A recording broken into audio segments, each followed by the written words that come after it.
பார்த்துட்டிங்கன்னா இந்த பருப்பை வந்து எப்படி புடச்சி இந்த தோலை வெளியே எடுக்கிறதுன்னு வீடியோ. இப்போ வந்து இதில் கொட்டிக்கணும். சொலகுன்னு சொல்லுவாங்க, ஒருத்தவங்க முரன்னு சொல்லுவாங்க. எங்கள் ஊரில் நாங்கள் முரன்னு தான் சொல்லுவோம். இதில் இப்படி தட்டில் வச்சுருந்தது இதில் எடுத்து கொட்டிட்டேன். இப்படி பண்ணணும். இப்படி பண்ணணும்னா புடச்சுன்னா கீழே கொட்டிடும், தோலெல்லாம் கீழே வந்துடும்.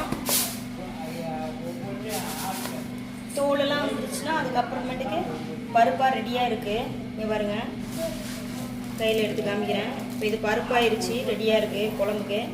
இந்த மாதிரி புடச்சி நீங்களும் உங்கள் வீட்டில் ரெடி பண்ணி வச்சுக்கோங்க. புதுசாக சமைக்கிறவங்களுக்குலாம் இது என்ன பண்ணணும், எப்படி சமைக்கணும் எதுவுமே புரியாது உங்களுக்குலாம். அப்படி புரியாதவங்களுக்குலாம் இந்த மாதிரி வீடியோவை பார்த்து கற்றுக்கோங்க. சின்ன குழந்தைங்களோ பெரியவங்களோ நிறைய பேர்த்துக்கு இதெல்லாம் எப்படி பண்ணணும்னு தெரியாது.